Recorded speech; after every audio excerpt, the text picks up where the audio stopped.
লাক নাকি part of the game, কোনটি বাংলাদেশকে সেকেন্ড টেস্টের ফার্স্ট ডেটা ভয়ঙ্করভাবে বাজে হওয়ার থেকে রক্ষা করেছে?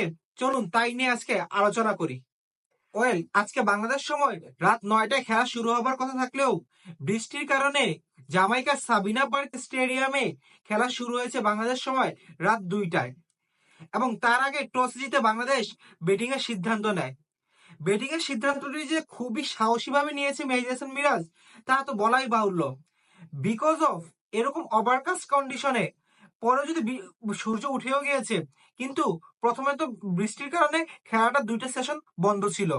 এরকম বৃষ্টি বিঘ্নিত ম্যাচে মেহেদী হাসান মিরাজ যে টস জিতে ব্যাটিং এর সিদ্ধান্ত নেবে তা কেউ হয়তো ভাবেনি। তাও আবার জামাইকার এরকম গ্রিন টপে একাদশে 2টি পরিবর্তন নিয়ে মেহেদী হাসান মিরাজের টিম যখন ব্যাটিং করতে নামে, তখন বলতে হবে শুধুমাত্র এক লাকি তাদের সাথে ছিল। না হলে বাংলাদেশ যে এই পুরো লাস্টের সেশনটা সার্ভাইভ করেছে তা কোনোভাবে বিশ্বাস করার যোগ্য না। কারণ উইন্ডিজের হাতে ফুল চান্স 3টি ক্যাচ মিস হয়েছে বাংলাদেশের। সো যেহেতু একটি সেশন খেলা হয়েছে, সেহেতু আপনি যদি ঘুম থেকে উঠে স্কোর কার্ড দেখেন, তাহলে মনে করবেন যে এই তো নর্মালি এই সেশনটি ড্র হয়েছে, তেমন কিছুই নেই। বাংলাদেশের 2টি উইকেট গিয়েছে এবং বাংলাদেশ 69 রান করতে পেরেছে। কিন্তু এই সেশনটির মাঝে বাংলাদেশের অনেক লাকও ফেভার করেছে। বা বলতে পারেন যে বাংলাদেশ এখন এক্সকিউজ দেবে যে পার্ট অফ দি গেম। কিন্তু ভাই কিসের পার্ট অফ দি গেম?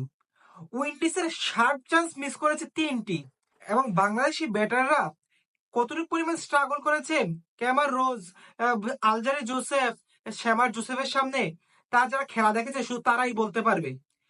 মানে এটা কি বলবো, যে জয়ের থেকে এত এক্সপেক্ট ছিল সাদমান এবং জাকির থেকে তো কোনো এক্সপেকটেশনই ছিল না অনেক বাংলাদেশির। কিন্তু জয়ের থেকে এত এক্সপেকটেশন ছিল। জয় ঠিক টানা 3টি ইনিংস একইভাবে আউট, একইভাবে কুচা লাগাবে এবং স্লিপে ক্যাচ দিবে। আজকের যে আউটটা, এটা যদিও কিপার নিয়ে থাকে, কিন্তু এটি ফার্স্ট স্লিপের ক্যাচ ছিল। কিপার ঝাঁপিয়ে পড়ে ক্যাচটি নেওয়ার কারণেই আজকে জয় বলতে পারে যে আমি আজকে কিপার হাতে আউট হয়েছি। কিন্তু মেইনলি জয় আজকেও আউট হয়েছে স্লিপারের হাতে। টানা 3টি ইনিংস জয় একইভাবে আউট।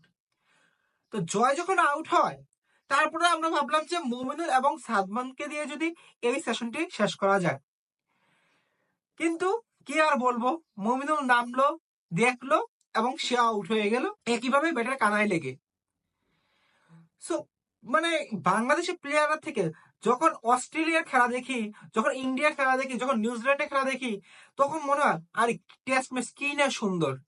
আর যখন বাংলাদেশে খেলা দেখি, তখন মনে হয় টেস্ট ম্যাচের মতো বোরিং ম্যাচ আর একটাও নেই।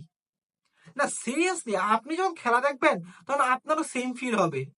যখন আপনি বাংলাদেশের খেলা দেখবেন, তখন মনে হবে যে অপোনেন্ট টিমের বলারদের মতো হার্ড লেন্থের বলার আর একটাও নেই। না সিরিয়াসলি, আপনি ভাববেন যে একটা কোনো ইন্টারন্যাশনাল ব্যাটার এত পরিমাণ স্ট্রাগল করতে পারে কোন একটা টিমের এগেনস্টে? না আসলেই করতে পারে সেটা বাংলাদেশের টিমের ব্যাটসম্যানরা।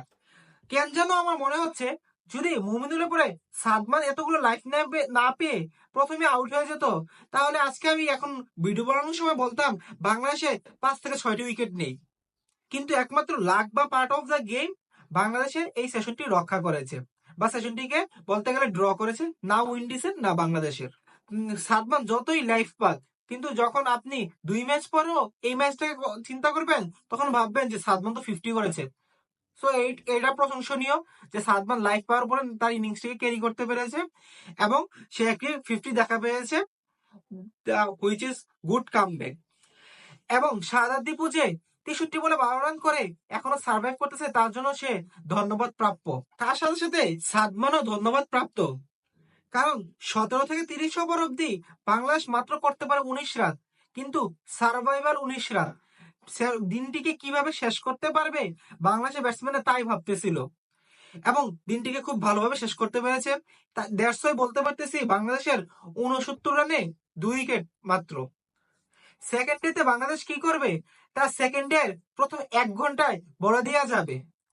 কারণ সেকেন্ডের প্রথম 1 ঘন্টা যদি বাংলাদেশের শাহাদাত দীপু এবং সাদমান যদি সার্ভাইভ করতে পারে, তাহলে বাংলাদেশের নামে সেকেন্ড ডেটি হতে যাচ্ছে। একাদশে 2টি পরিবর্তন যেগুলো ছিল, সেগুলো হচ্ছে একজন জাকির খেলে নেই, তার পরিবর্তনে সাদমান খেলেছে এবং নাহিদ রানা খেলছে শরীফুলের জায়গায়। আমার তো মনে হয় নাহিদ রানাকে প্রথম ম্যাচে চান্স দেওয়া উচিত ছিল বাংলাদেশ টিম ম্যানেজমেন্টের। যাই হোক, বাংলাদেশ টিম ম্যানেজমেন্ট তাদের ভুল বুঝতে পেরেছে এবং নাহিদ রানাকে এই ম্যাচে চান্স দিয়েছে, তাতেই ভালো। এখন দেখা যাক মেহেদী হাসান মিরাজের সাহসী সিদ্ধান্ত কি বাংলাদেশের পক্ষে কাজ করে নাকি বাংলাদেশের বিপক্ষে ব্যাকফায়ার করে। That's it for today guys, thanks for watching.